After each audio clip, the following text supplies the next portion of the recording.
Ayaw usiki imuhang kusog sa mga taong hilabtanon. Walay ambag sa imuhang kinabuhi.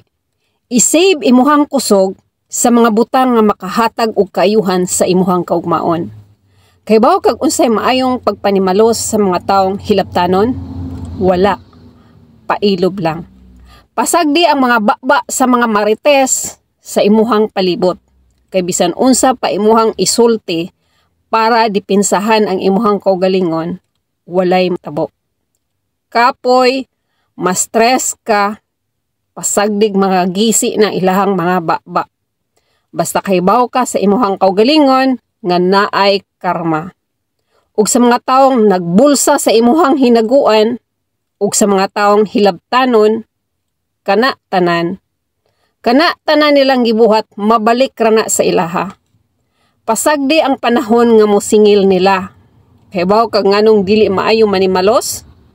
Tungod kay kanang mga tikasan, mga hilabtanon, gusto na sila makakita sila nga masuko ka para mawad-an kag focus sa pagpanikamot. Nagdahom na sila nga imuhang hutdon ang imuhang kusog para masuko ka unya ikadaot nimo. Ingana ang mga binuhatan sa mga loser, mga inggitera. Gusto nila biklon ka para makita nilang maglisod. Pailob lang yun. Pag-focus padayon sa imong kaugalingon. Ayaw usiki imuhang kusog sa mga taong loser. Kusog mangilad. Hilabtanon, tikasan. Sila ang mga loser, dili ikaw. Bisan ikaw ang giilad sa mga tikasan, pero sila ang mga loser. Kay dili na sila masalikan. Wala na taong musalig ang mga tawhana. Maong ayaw usiki imuhang energy sa mga taong loser. Padayon lang sa imuhang pagpaningkamot, tanan-tanan gibuhat nila nimo, nakita na sa kahitasan.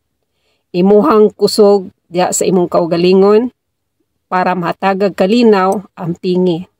Ang importante, mag-focus ka sa mga taong naghahatag kanimong kaayuhan. Timan ang taong maantuson, mapailob, mapaubsanon, sila ang kanunay i-bless sa kahitasan. Amping, God bless you.